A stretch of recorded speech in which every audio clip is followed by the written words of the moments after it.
우리 같이 인사 나누겠습니다. 일주일 동안 수고하셨습니다. 은혜 받고 돌아갑시다. 이 시간에는 열왕기상 17장 2절부터 7절 말씀까지 읽었습니다. 나눌 말씀의 제목은 하나님의 훈련장입니다.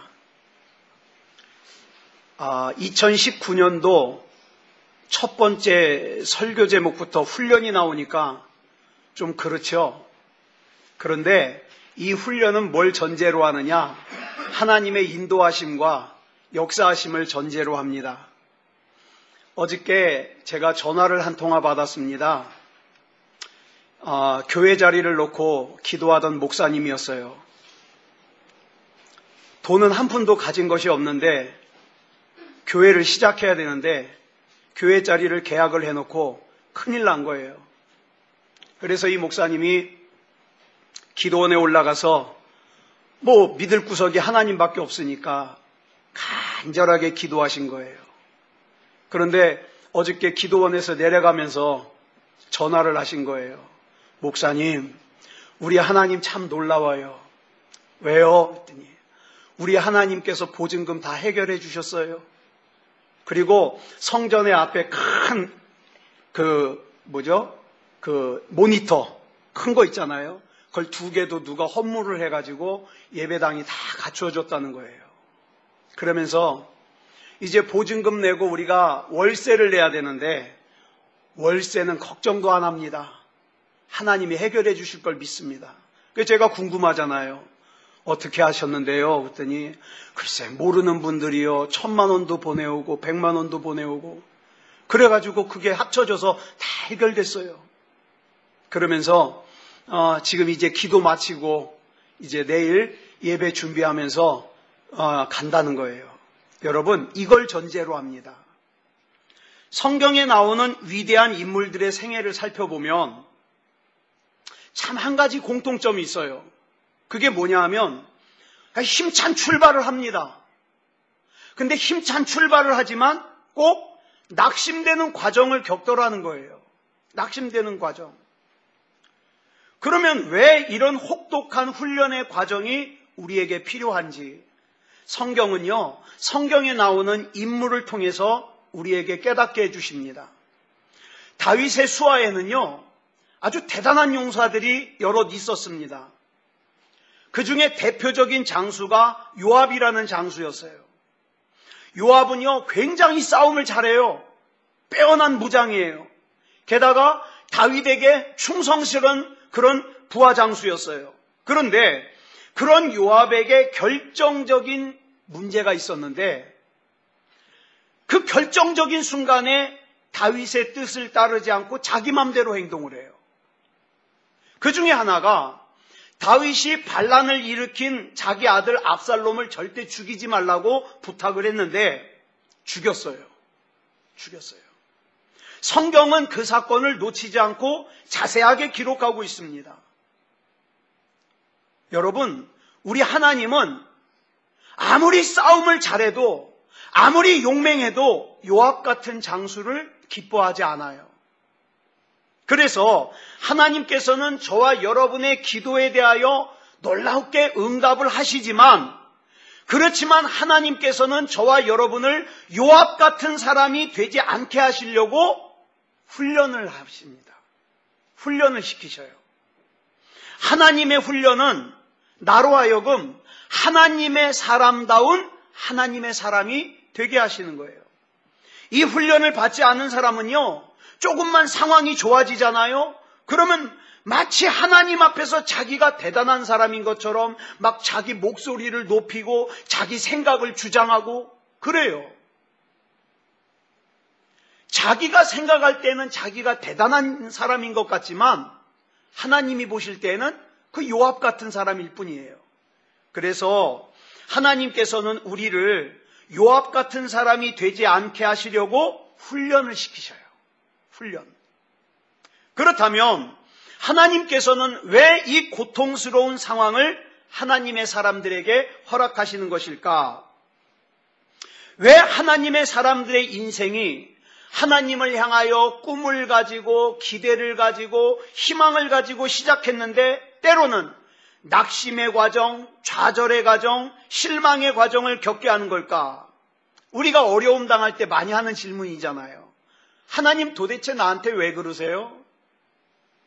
하나님께서는 반드시 나를 통해서 하나님의 뜻을 이루실 것이라고 하나님을 향한 꿈과 기대와 희망을 가지고 시작을 했는데 이상하게 어떨 때는 내가 꿈꾸었던 꿈과는 전혀 다른 생각지도 않았고 원하지도 않았던 당황스럽고 실망스러운 상황이 우리 앞에 전개될 때가 있더라 이 말이에요.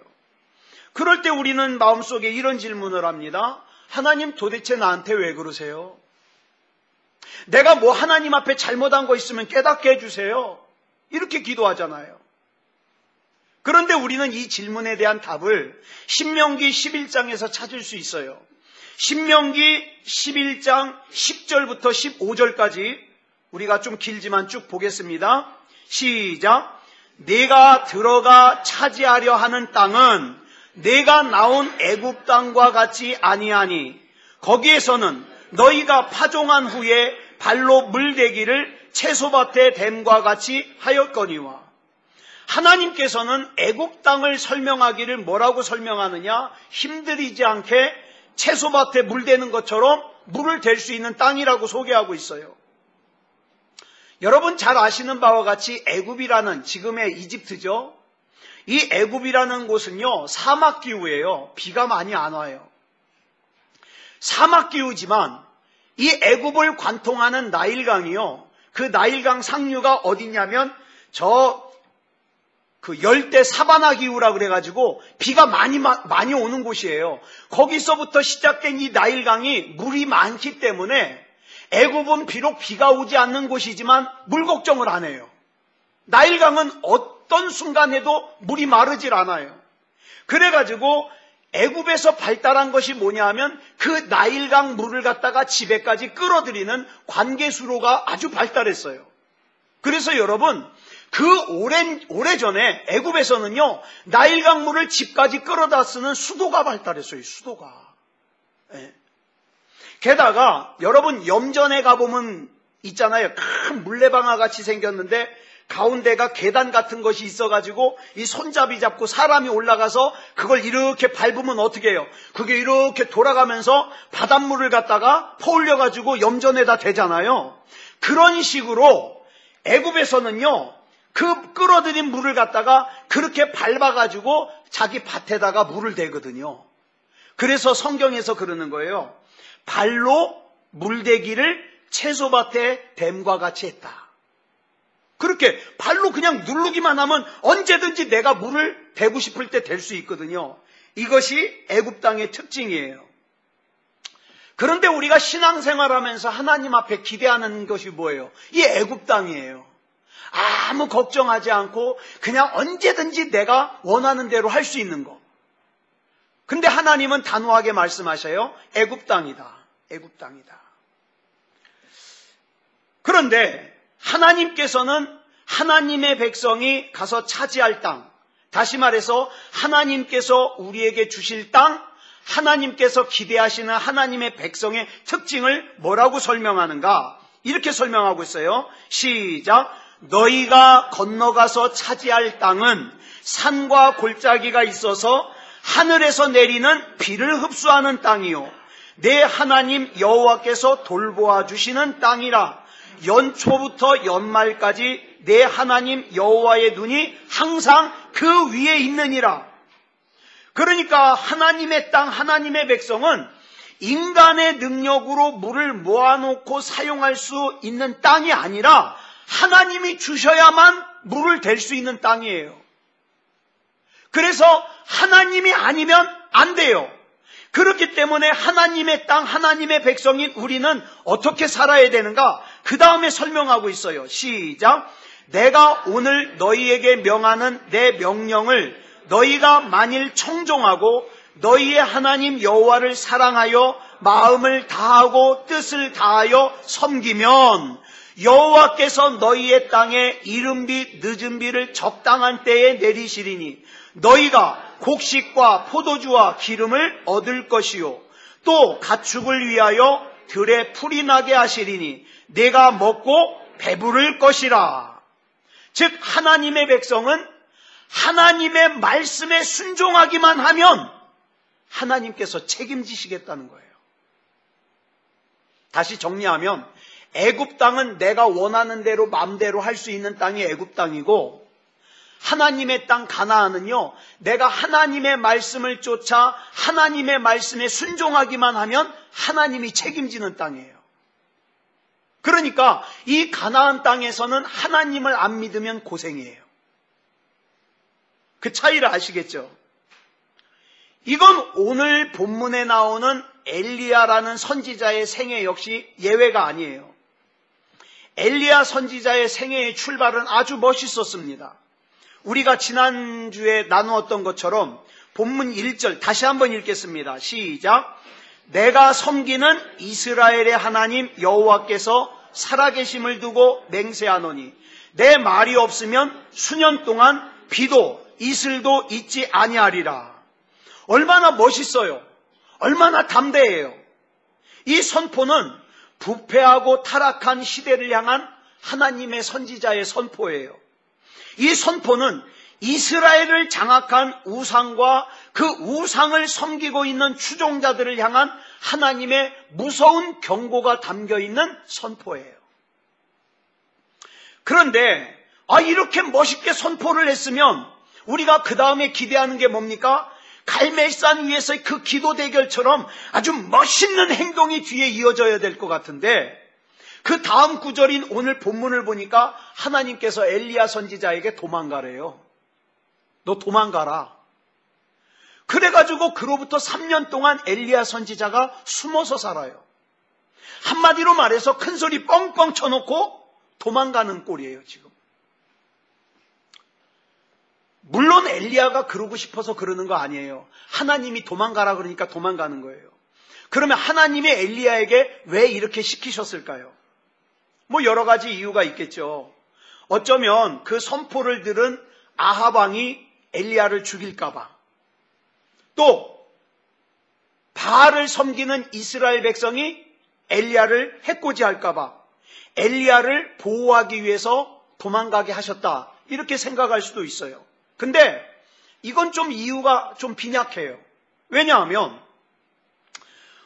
우리 하나님께서는 차라리 갈멜산 꼭대기에서처럼 엘리야 선지자에게 능력을 주셔가지고 오히려 그들을 갖다가 제압하고 멋있게 승리하는 게 더 낫지 않아요? 우리 하나님은 충분히 그렇게 하실 능력이 있어요. 근데 왜 초라하게 도망가라 그러고 3년 동안 숨어 살게 하셨을까? 이유는요, 하나님이 능력이 없어서가 아니라 엘리야 선지자에게 그 훈련이 필요했기 때문이에요. 엘리야 선지자에게. 여러분, 엘리야의 생애에 있어서 우리가 기억에 남는 멋있는 장면이 뭐예요? 그 열왕기상 18장에 나오는 갈멜산 꼭대기에서 450명이나 되는 바알을 섬기는 제사장들과 기도 대결을 합니다. 야, 누가 기도했을 때 하늘에서 불이 내려오는지 우리 시합하자. 그래가지고 크게 승리하는 장면 아니에요? 근데 이게 열왕기상 18장에 나오거든요. 이 장면은 너무 통쾌해요. 너무 멋있어요. 아니 450명이나 되는 바알을 섬기는 제사장들과 아합 왕이 450대 1로 기도 대결을 해요. 그 다음에 하나님과 바알 우상 사이에서 갈팡질팡하고 있는 많은 이스라엘 백성들 앞에서 오직 하나님만 믿고 있는 엘리야 선지자 혼자 있는데 느긋해요. 바알을 섬기는 제사장들은요, 어떻게 합니까? 막 불을 내려달라고 거의 난동에 가까운 기도를 합니다. 막 칼로 자기 몸을 거가면서 말이죠. 피를 흘려가면서 막 떼를 써요. 근데 그런 앞에서 엘리야는 전혀 두려워하지도 않고 걱정하지도 않고 느긋하게 팔짱 끼고 있어요. 그러다가 자기 순서가 돼가지고 기도했더니 하늘에서 불이 내려가지고 재물을 태우고 그 재물 옆에다가 뿌려놓은 물까지 다 바짝 말려버려요. 얼마나 통쾌해요. 그런데 우리 여러분 기억하셔야 돼요.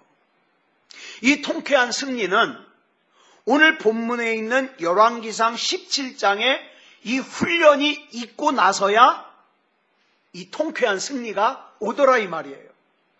이 훈련이 끝난 다음에 열왕기상 17장 24절에서 한 여인이 엘리야를 향하여 이렇게 고백을 합니다. 시작. 여인이 엘리야에게 이르되 내가 이제야 당신은 하나님의 사람이시요 당신의 입에 있는 여호와의 말씀이 진실한 줄 아노라 하니라. 무슨 말이에요? 하나님께서는 본문 이후로 이제 열왕기상 17장에서 펼쳐지는 이 훈련을 통해서 길르앗에 사는 디셉 사람 엘리야를 누구로 바꿔요? 하나님의 사람 엘리야로 바꿔요. 그 다음에 엘리야의 입에서 나오는 말을 단순히 인간의 말이 아닌 여호와의 말씀으로 바꿔요. 뭐가 있었기 때문에? 훈련이 있었기 때문에. 그런데 우리는 이 훈련을 별로 안 좋아해요. 힘들거든요. 그래서 우리 지금 예수 믿는 사람들 중에 대부분이 어떻게 해요? 예배도 제대로 드리지 않으면서 하나님 앞에 복달래요. 믿음도 믿음답지도 않은 엉망진창의 믿음을 가지고 있으면서 하나님 앞에 복달래요. 내가 원하는 대로 다 해달래요. 하나님의 훈련은 받기 싫어하면서 갈매산에서 불만 내려달라는 거예요. 이게 얼마나 어리석어요. 오늘 본문에 나오는 이 그리시네가라는 곳은요, 엘리야를 훈련시키는 하나님의 훈련장이에요.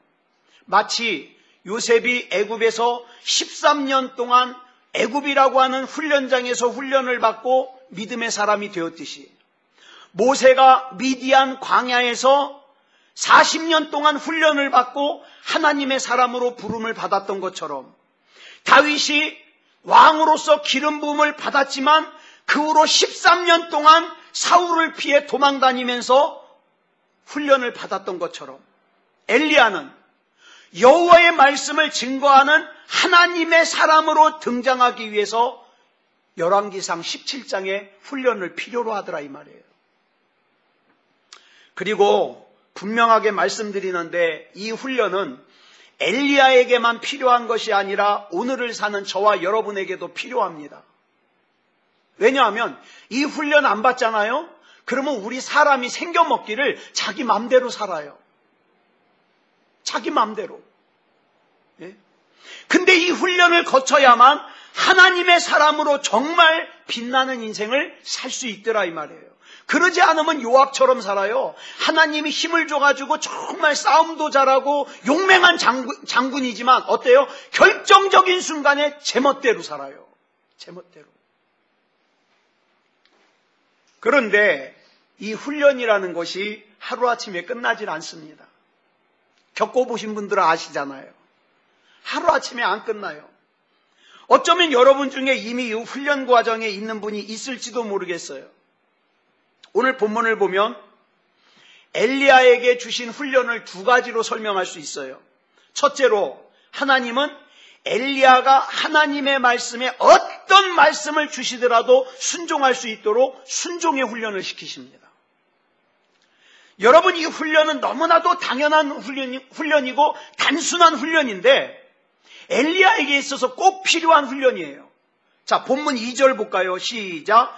여호와의 말씀이 엘리야에게 임하여 이르시되.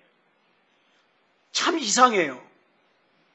사실 이 말씀은 어디에도 나와야 되냐면 저와 여러분이 지난주에 나눈 열왕기상 17장 1절에도 나와야 돼요.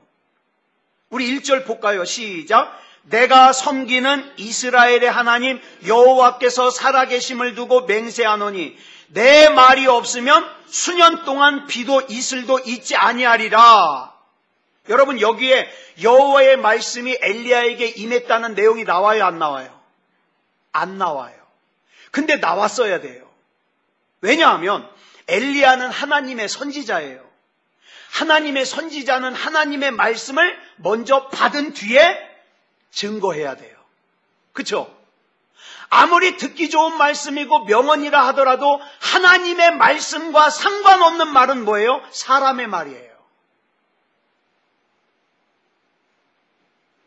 그렇다면 당연히 1절을 선포할 때에도 하나님의 선지자는 뭐 어떻게 해야 돼요?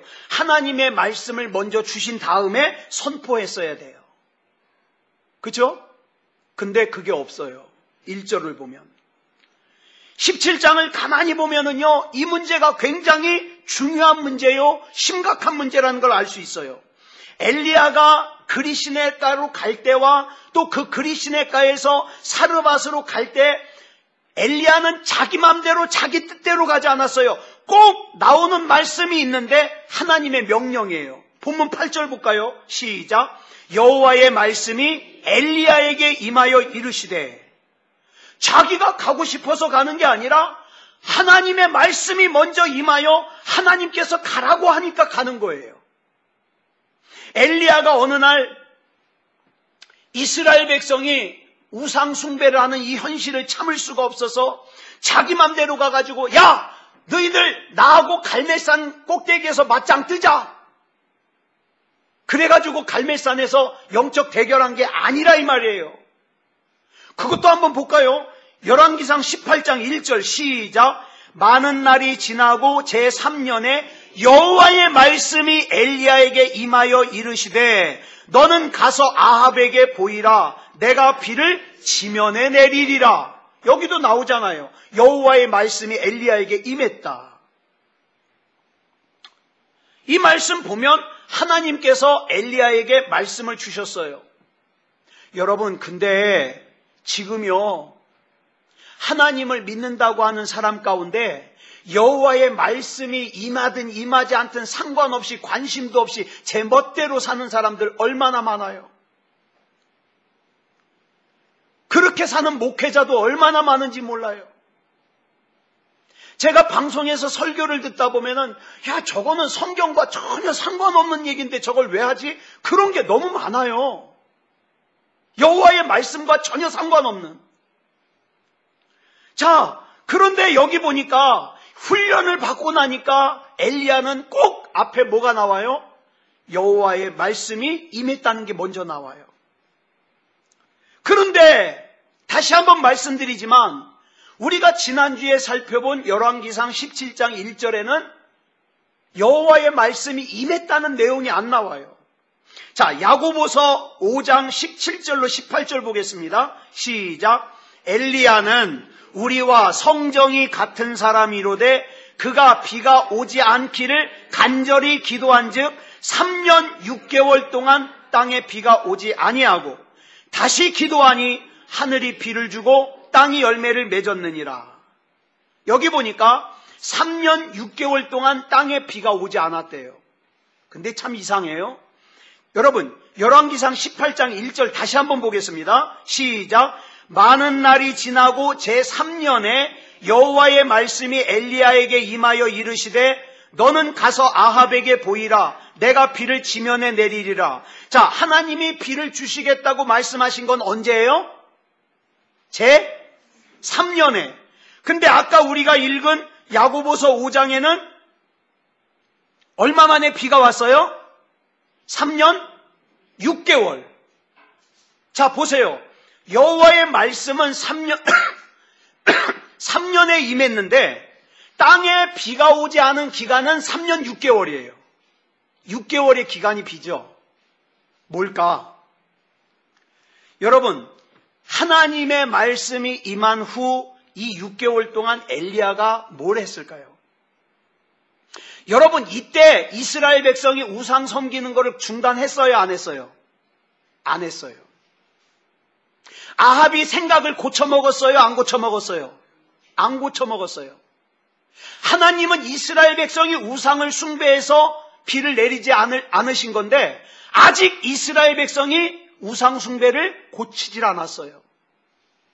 그래서 이 6개월 동안. 근데 너무 고통을 받으니까 하나님이 뭐라 그러는 거야? 아이, 그래, 비 내려줄게. 근데 6개월 동안 엘리야가 그거 기도하는 거예요. 하나님, 지금 이 땅에 비를 내려주신다고 하셨습니까? 아직 비 내려주시면 안 됩니다. 아직 이스라엘 백성이 우상 숭배를 그대로 숭배하고 있는데요. 아직 사람들이 하나님만이 살아계신 진정한 하나님이라는 걸 모르고 있는데요. 지금 불쌍하다고 비 내려주시면 안 됩니다. 이렇게 기도한 기간이 6개월이라고요. 6개월.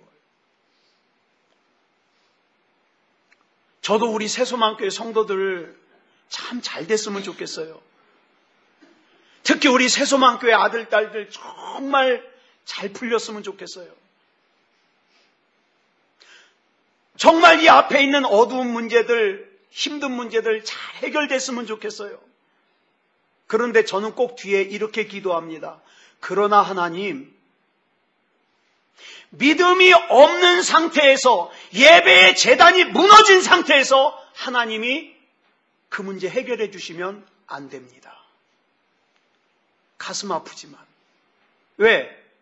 영적인 문제가 우선이니까. 하나님 앞에 믿음이 회복됐을 때 하나님 복 주시옵소서. 하나님 앞에 예배의 제단, 기도의 제단이 회복됐을 때 하나님이 문제 해결해 주시옵소서. 그렇게 기도해요. 여러분, 열왕기상 17장 1절에서 엘리야는 하나님의 말씀을 듣지 않고 자기 맘대로 행동한 거예요. 그래서 엘리야에게 훈련이 필요한 거예요.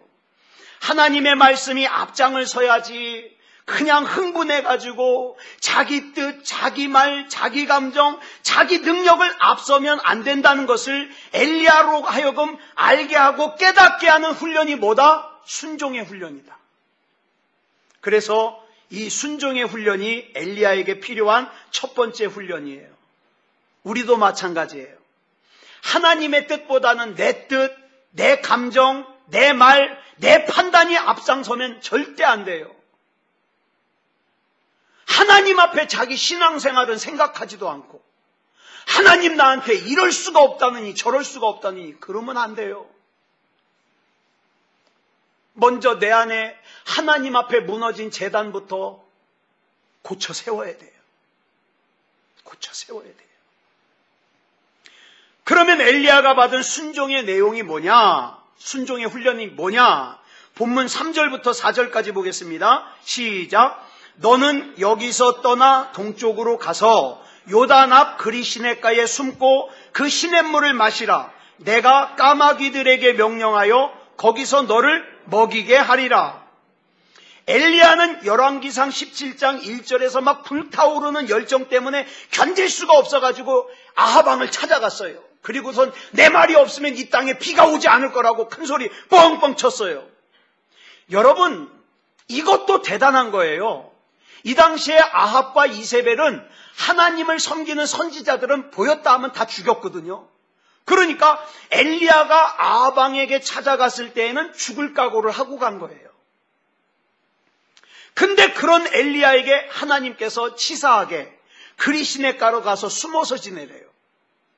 너는 여기서 떠나 그리 시냇가로 가서 거기 숨어 있어라.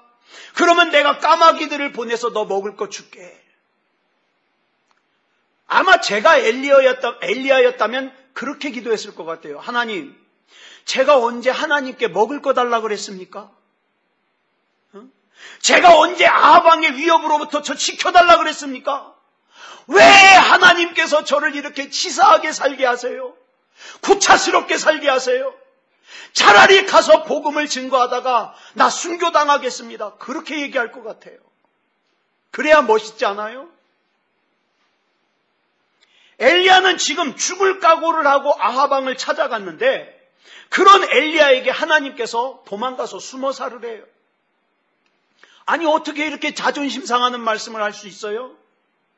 차라리 이러면 멋있잖아요. 엘리야야, 너 아합 왕을 찾아가서 복음을 전하고 순교해라. 그러면 성경에서 보이는 엘리야는 충분히 알겠습니다. 그러고 갈 것 같아요. 근데 도망가래요. 어쩌면 이 당시에 엘리야의 생각과 논리로는 왜 하나님께서 자기에게 도망가라 그런지 이해 못했을 수도 있어요. 그죠? 그렇지만 내가 지금 당장 하나님이 하시는 일이 이해가 안 돼도 납득이 안 돼도 순종하고 따라가야 되는 가장 기본적인 믿음의 훈련이 뭐예요? 순종의 훈련이에요. 여러분, 믿음이 있다고 하는 사람들 중에서도 이 훈련이 안 돼가지고 막 하나님 앞에서, 사람들 앞에서 자기 목소리 높이는 사람 저 많이 봤어요. 많이 봤어요. 이 순종의 훈련이 필요해요. 어쩔 때 보면은 정말 하나님이 하시는 일이 이해가 안 가요. 납득이 안 가요. 출애굽을 한 이스라엘 백성이 여리고성을 점령할 때 이것도 정말 우리는 이미 그 결과를 아니까 전혀 이상하지 않지만 이거 처음 본다고 생각해봐요. 성을 점령하러 갔는데 성을 점령할 생각은 안 하고 모든 백성이 성을 하루에 한 바퀴씩 6일 동안 돌아라. 7일째 되는 날은 7바퀴 돌아라. 우스꽝스러운 일 아니에요? 여리고성 위에서 이렇게 쳐다보니까 이스라엘 사람들이 와가지고는 싸울 생각은 안 하고 줄 서가지고 할아버지, 할머니, 아버지, 어머니, 손주, 손녀 쭉 서가지고 성만 돌고 앉았어요. 성만. 도대체 쟤네 뭐 하는 거지? 이해가 안 가요. 납득이 안 가요. 그러면 여러분, 이런 질문 한번 해볼게요. 하나님의 능력이라면 이렇게 여리고성 돌지 않고도 무너뜨릴 수 있어요, 없어요? 있어요, 없어요? 있습니다. 있는데 왜 성을 돌라 그랬을까요? 하나님은 더 중요한 걸 지금 찾고 계셔요. 순종. 이스라엘 백성에게 순종의 훈련을 시켜요. 우리는 너무 당연하고 간단한 거에 대해서 순종 안 해요. 내 안에 지금 예배가 무너져 있다는 것에 대해서 심각하게 생각하지 않아요. 난 그냥 하나님 계신 거 알면 됐지 나 이거 믿음이야. 난 믿음이 있어. 끝. 하나님은 그 사람에게 더 중요하고 큰 거 맡기려고 순종을 요구하시는데 순종 안 해요. 그리고 왜 이렇게 내 인생에 어려운 일이 생기는지 모르겠대요. 여러분, 아람 나라 군대 장관 나아만 국방부 장관이에요. 한 나라의 국방부 장관인 나아만이 요단강, 여러분 요단강 이렇게 인터넷에서 찾아보시면 안 가보셔도 돼요. 성지순례 가신 분들 거기 가서 이렇게 찍어온 거 보세요. 흙탕물이에요. 밑에가 안 보여요. 더러운 물이에요. 아주 더러워요. 근데 그 요단강 물에 들어가서 몸을 7번 잠그래요. 여러분, 한 나라의 국방부 장관이 그 더러운 흙탕물에 가가지고 옷 다 벗고 들어가서 몸을 이렇게 잠그고 있다고 생각해요. 얼마나 우스꽝스러워요. 저는 그래서 이 나아만 장군이 짜증낸 거 이해가 가요. 그런데 왜 하나님이 이렇게 시켰을까요? 하나님은 요단강물에 몸 잠그지 않아도 고치실 능력이 있어요. 근데 왜 잠그라 그랬을까요? 순종에 훈련시키는 거예요. 그래서 여러분, 전해지는 기록에 의하면 이 나아만 장군이 아람 나라로 돌아가서 첫 번째로 교회를 세웠다는 거예요. 예? 이 사람이 아람 나라의 첫 번째 하나님 믿는 사람이 됐다는 거예요. 예. 여러분, 도무지 이해할 수 없는 하나님의 말씀, 납득할 수 없는 하나님의 말씀, 논리적으로 이해가 되지 않는 하나님의 말씀, 특히 내 뜻과 내 생각과 전혀 맞지 않는 하나님의 말씀에 대한 순종의 훈련이 필요한 겁니다. 순종. 하나님이 예배를 원하시면 예배에 생명 거는 거예요. 믿고 구하라 그랬으면 구하는 일에 생명 거는 거예요. 근데 많은 사람들이요, 믿음이 있다는 사람들도 이 순종의 훈련에 있어서 어떻게 해요? 나가 떨어져요. 내가 그런 하찮은 일을 할 사람으로 보이냐는 거예요. 자기를 꽤나 대단하게 생각해요. 자기는 그거 순종 안 해도 하나님 앞에 기도할 자격이 있다고 생각하는 거죠. 복을 구할 자격이 있다고 생각하는 거죠. 우리 하나님은 지금 저와 여러분에게도 우리가 가진 능력, 우리가 가진 지식, 우리가 가진 물질을 보시는 게 아니라 순종하는 마음을 보세요. 순종하는 마음. 그래서 엘리야에게 있어서 가장 필요한 훈련이 순종의 훈련이에요. 이 훈련에 대하여 엘리야가 어떻게 반응하는가? 그 다음 본문 5절 보겠습니다. 시작. 그가 여호와의 말씀과 같이 하여 곧 가서 요단 앞 그리시네가에 머물매. 여기 보면 그냥 이렇게 해도 돼요. 그가 가서 요단 앞 그리시네가에 머물매, 이것만 써도 돼요. 근데 왜 앞에 여호와의 말씀과 같이 하여라고 덧붙였을까요? 성경은 이걸 강조하는 거예요. 엘리야는 지금 첫 번째 훈련인 순종의 훈련을 잘 통과하고 있다. 이거를 강조하는 거예요. 여러분, 하나님께서 지금 여러분에게 누군가를 용서하고 화해하기를 원하십니까? 그러면 순종하십시오. 어쩌면 여러분들을 향한 하나님의 복이 여기에 가로막혀 있을지도 몰라요. 이거 순종할 때까지. 여러분, 하나님께서 여러분에게 예배다운 예배를 요구하십니까? 그러면 순종하십시오. 여기에 막혀 있을 수 있다니까요. 지금 하나님이 여러분에게 기도하길 원하십니까? 순종하십시오. 여러분의 인생에 하나님의 능력을 기대하려면 먼저 하나님의 말씀에 대한 순종을 거부하면 안 돼요. 이게 첫 번째 훈련이에요. 순종의 훈련. 그 다음에 그리시네가의 훈련에는 또 하나의 중요한 훈련이 있는데 뭐냐? 신뢰의 훈련입니다. 신뢰의 훈련. 본문 6절 보겠습니다. 시작. 까마귀들이 아침에도 떡과 고기를, 저녁에도 떡과 고기를 가져왔고 그가 시냇물을 마셨으나, 하나님께서 까마귀를 통해서 떡과 고기를 보내셔서 먹게 하시는 이 물이 그리시네가예요. 그리시네가. 여러분, 이 그리시네가라는 이 그리시네는요, 요단강의 한 지류인데 지금요 어디인지를 몰라요. 그 정도로 작은 시내였어요. 게다가 7절에 보니까 그 시내가 어떻게 해요? 땅에 비가 계속 내리지 않으니까 얼마 후에 그 시내마저 말라버렸어요. 자, 그럼 여기서 우리 질문하자고요. 우리 능력 있으신 하나님이라면 이 그리시네보다 훨씬 물 많은 곳으로 보내주실 수 있어요, 없어요? 있어요. 있어요. 근데 왜 여기로 보냈을까요? 능력이 없어서가 아니에요. 하나님께서는 엘리야가 하나님의 공급하심과 인도하심만을 전적으로 신뢰하게 하는 훈련을 시키는 거예요. 그래서 성경 기자는 이 그릿이라는 이 시냇가의 이름을, 이 이름의 뜻을 우리에게 알려줍니다. 이 그릿이라는 이름의 뜻이 뭐냐면 단절이라는 뜻이에요. 다시 말해서 외부 세계와는 완전히 단절된 고독한 광야에서 오직 하나님만 바라보며 하나님의 공급과 하나님의 인도하심만을 신뢰하는 훈련을 하는 거예요. 이게 그릿이에요. 하나님께서는 우리에게도 이런 신뢰의 훈련을 요구하실 때가 있어요. 제가 가만히 경험해 보니까 하나님 이외에 사람을 의지하고 물질을 의지하잖아요. 그러면 하나님께서는 반드시 그 사람을 통해서, 물질을 통해서 저를 실망시켜요. 그래서 저는 사람을 사랑하지만 어느 순간부터 믿지는 않아요. 절대적으로 믿지는 않아요. 왜? 제가 만약에 막 사람을 신뢰해가지고 이 사람 아니면 안 될 것 같아, 그러면 꼭 실망을 시켜요. 그래서 하나님께서는 하나님 외에는 믿을 존재가 없게 만드셔요. 그리고 저는 본문에서 또 한 가지 중요한 것이 뭐냐면 까마귀를 통해서 엘리야에 먹을 것을 공급하셨다는 거예요. 여러분, 까마귀라는 새가 어떤 새예요?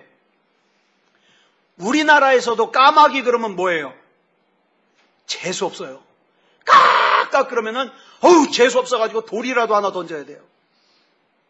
이스라엘 사람에게도 마찬가지예요. 까마귀는 부정한 새예요.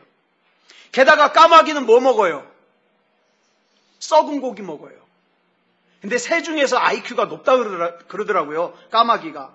어쨌든 까마귀는요, 안 좋은 의미예요. 안 좋은 의미. 근데 하나님께서 엘리야를 위해서 까마귀를 통해서 일을 하시더라. 어저께 전화 주신 분이 그래요. 그 교회에 돈 잘 버는 분들이 몇 있대요. 근데 교회 이전 문제를 놓고 고민을 하고 있는데 이분들이 전혀 지갑을 안 여는 거예요. 이분들이 조금만 도와주면은 수월하게 넘어갈 것 같은데 전혀 믿었던 사람이, 근데 전혀 예상하지 못했던 사람이 힘을 쓰더라는 거죠. 제가 어저께 그 얘기를 듣다가 이 말씀 준비하다 까마귀가 생각났어요. 그렇다. 하나님은 지금도 까마귀를 준비하시고 까마귀를 통해서 역사하시는 거예요. 내가 생각하기에 나의 힘이 되어줄 줄 알았던 사람들, 나를 도와줄 줄 알았던 사람들은 정작 아무런 도움이 되지 않을 때, 아무런 기대도 하지 않았던 까마귀가 나를 도와준다. 그 배후에는 누가 역사하신다? 하나님이 역사하신다. 사랑하는 여러분, 이 하나님을 믿으시기 바랍니다. 그렇기 때문에 우리는 함부로 우리 주변에 있는 사람들 판단하면 안 돼요. 도움이 될 만한 사람들, 도움이 안 될 사람들, 이거 판단하면 안 돼요. 어디에 하나님이 예비하신 돕는 손길이 준비되어 있을지는 우린 몰라요. 그래서 우리는 사람 판단하지 말고 뭐라고 기도해요? 주님의 뜻을 이루시옵소서.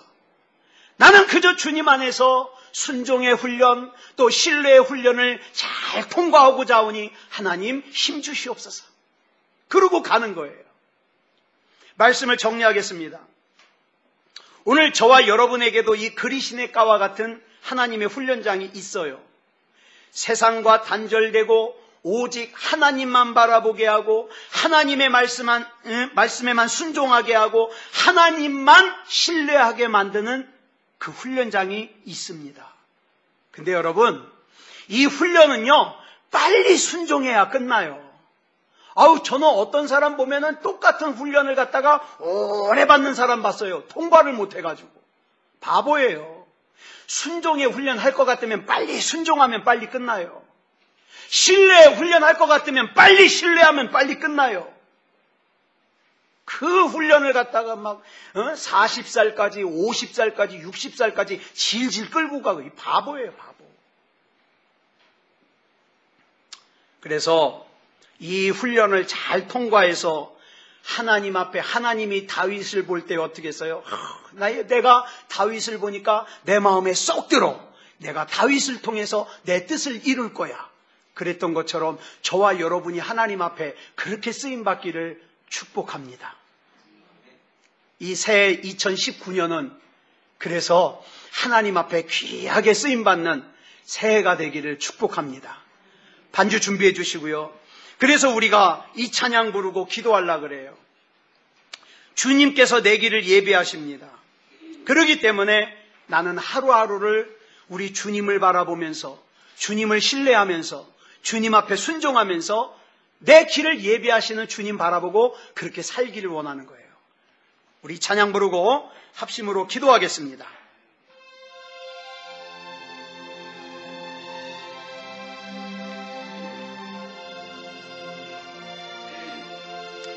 주께서 내 길 예비하시네.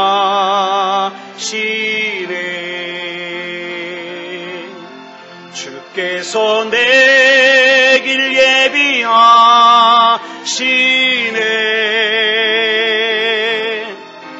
이제 하루하루를 주를 위해 살리라. 주께서 내 길 예비하시네.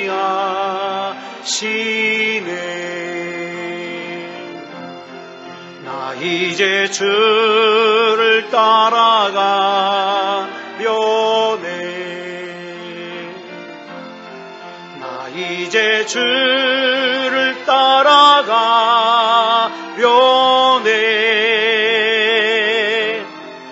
세상 죄길 버리고 생명길을 찾았네. 나 이제 주를 따라가려네. 나 이제 겸손하게 살리라.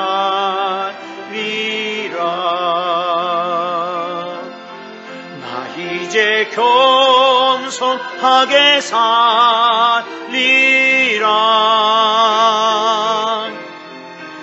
나의 하루하루를 주를 따라가리라. 나 이제 겸손하게 살리라.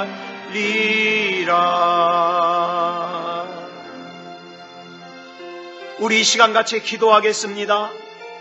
나 이제 주님만 바라보면서 순종의 훈련도 신뢰의 훈련도 우리 주님 안에서 살기를 원합니다. 우리 같이 기도하겠습니다. 사랑의 아버지 하나님 감사합니다. 하나님의 은혜 가운데 여기까지 왔습니다. 아버지 하나님이여, 하나님의 은혜 가운데 주님께서 예비하신 길로 여기까지 왔사오니 앞으로의 길도 하나님 책임져 주시고 역사해 주시옵소서. 나 이제 하나님 앞에 순종하면서 살게 하여 주시옵소서. 나 이제 하나님 앞에 신뢰하면서 살게 하여 주시옵소서. 아버지 하나님이여, 내 소견에 옳은 대로 살지 말게 하여 주시고 하나님의 뜻, 하나님의 계획, 하나님의 섭리대로 이끌림 받게 하여 주시옵소서. 우리 하나님께서 붙잡아 주시고 인도하여 주실 줄 믿사오며 그리스도 예수님의 이름으로 간절히 기도드렸사옵나이다. 아멘.